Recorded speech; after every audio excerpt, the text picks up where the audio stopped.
Ξένες λέξεις κλείνονται ή όχι? Γιατί λέμε η πόρτα του γκαράζ, αλλά η πόλη του Μεξικού?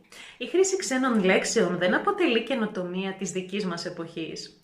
Παλαιότερα η χρήση γαλλικών κυρίως λέξεων αποτελούσε ένδειξη πλούτου, υψηλής κοινωνικής θέσης και υψηλού μορφωτικού επίπεδου, όπως θα έχετε παρατηρήσει εάν βλέπετε ελληνικές ταινίες. Σήμερα χρησιμοποιούμε κυρίως αγγλικές λέξεις, για άλλους λόγους βέβαια. Ωστόσο, εκτός από τα τοπονύμια και τα ανθρωπονύμια, καλό είναι να προτιμάτε η χρήση ελληνικών λέξεων, αφού η ελληνική γλώσσα έχει τόσο πλούσιο λεξιλόγιο που αποτελούσε πάντα πηγή έμπνευσης για άλλες γλώσσες. Πάμε να δούμε τους κανόνες.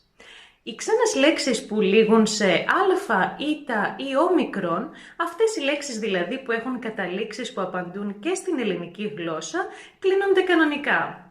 Έτσι λέμε της Αλάσκας, του Μεξικού, ας σταματήσουμε επιτέλους να λέμε της Καλιφόρνια ή του Σικάγο.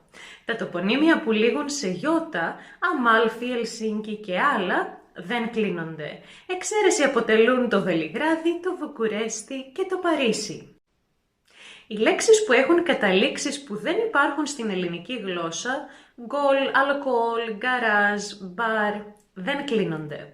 Παλαιότερα είχαμε την τάση να κλείνουμε τις λέξεις που ανήκουν στην τελευταία αυτή κατηγορία, όχι στην γενική και την αιτιατική, αλλά στον πληθυντικό αριθμό, υιοθετώντας την κατάληξη που είχαν οι λέξεις αυτές στον πληθυντικό αριθμό στη γλώσσα από την οποία προέρχονται.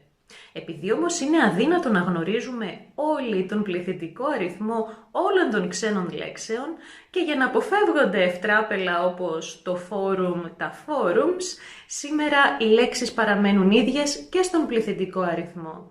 Δηλαδή το γκολ, τα γκολ, το μπαρ, τα μπαρ, το CD, τα CD.